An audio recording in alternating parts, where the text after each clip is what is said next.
Hello friends, स्वागत है आपको वीएम भाई के चैनल में। दोस्तों, आप सभी को एक चैलेंज है कि आप इस वीडियो को पूरा देखने के बाद लाइक और सब्सक्राइब ज़रूर करोगे, क्योंकि आज मैं एक ऐसी सच्ची मोटिवेशनल स्टोरी लेके आया हूँ जिसे आपने कभी नहीं सुना होगा। तो वीडियो को पूरा ज़रूर देखें। एक लड़के ने अपने पिता से कहा, पापा मुझे नया मोबाइल चाहिए। पिता ने कहा, बेटा अभी कुछ वक्त रुक जा, फिर तुझे एक नया मोबाइल दिला दूंगा।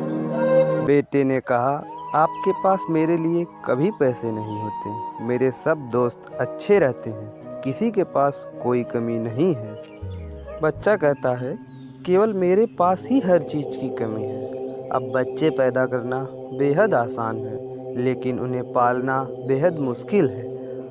जब आप मेरी ज़रूरत पूरी कर ही नहीं सकते तो क्या मतलब इस घर में रुकने का। मैं घर छोड़कर जा रहा हूँ। पिताजी कहते हैं, बेटा रुक जा, मेरी बात तो सुन, हम तुझे नया फ़ोन दिला देंगे। माता और पिता ने बेटे को रोकने और समझाने की काफ़ी कोशिश की, लेकिन वो नहीं रुका। गुस्से में उसने अपना बैग पैक किया और घर से निकल पड़ा। लेकिन घर से निकलते वक्त गलती से उसने अपने पिता की डायरी अपने बैग में डाल ली थी।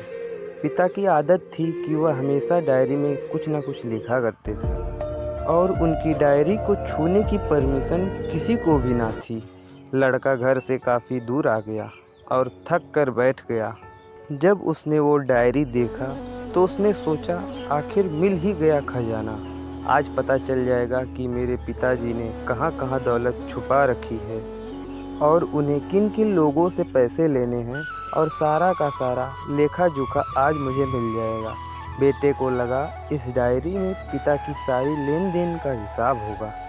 जैसे ही लड़के ने उस डायरी को पढ़ना शुरू किया, उसकी आंखों से आंसू बहने लगे। डायरी की शुरुआत पन्नों में बेटे को जो बाइक दिलाई थी उसका हिसाब लिखा था, जिसकी ईएमआई पिताजी अभी तक चुका रहे थे। दूसरे पन्नों में उसके कॉलेज की फीस और एडमिशन का कर्ज लिखा था कि इन लोगों को इतने पैसे वापस देने हैं।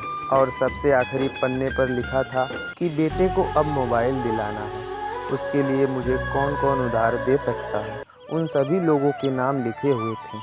बेटे ने जैसे ही सब पढ़ा, वो पागलों की तरह रोने लगा और रोते रोते दौड़ता भागता घर आया। जैसे ही उसने घर आकर देखा तो उसके माता पिता एक कोने में बैठ कर रो रहे थे। बेटा अपने पिता के पैरों में गिरकर रोने लगा कि पिताजी मुझे माफ़ कर दो।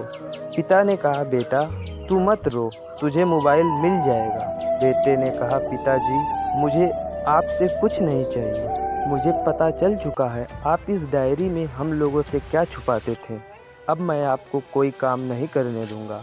मैं मेहनत करके सब कुछ ठीक कर दूंगा।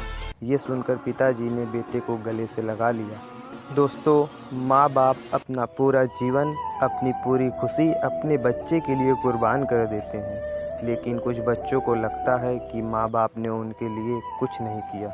वह कभी आपको अपनी समस्या नहीं बताते, भले ही वह कितनी ही बड़ी समस्या से गुजर रहे हों। रिश्तेदार भी उन्हें नीचा दिखाते होंगे तो भी वह सह लेते होंगे। लोग भी ताने मारते होंगे तो भी वह सह लेते होंगे, लेकिन आपसे अपनी समस्या कभी शेयर नहीं करते, क्योंकि आपको कभी दुखी देखना नहीं चाहते हैं। अब आपका फ़र्ज बनता है अपने माता पिता को अच्छी तरह रखना और उन्हें सुख देना, ताकि वो भी अपने जीवन का बचा हुआ समय सुख में गुजार सकें। यदि आप भी अभी भी नींद में सोए हो तो जग जाइए और अपने शौक़ पूरा करने पर नहीं, अपना करियर बनाने पर ध्यान दीजिए।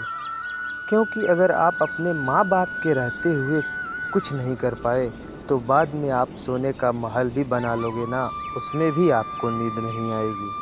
अपने जीवन में कुछ बेहतर कर लीजिए, ताकि आपके माता पिता को उम्र होने के बाद भी काम ना करना पड़े। दोस्तों, वीडियो अच्छी लगे तो लाइक और सब्सक्राइब ज़रूर करें और अपने माँ बाप का सम्मान करते रहें। धन्यवाद। जय हिंद।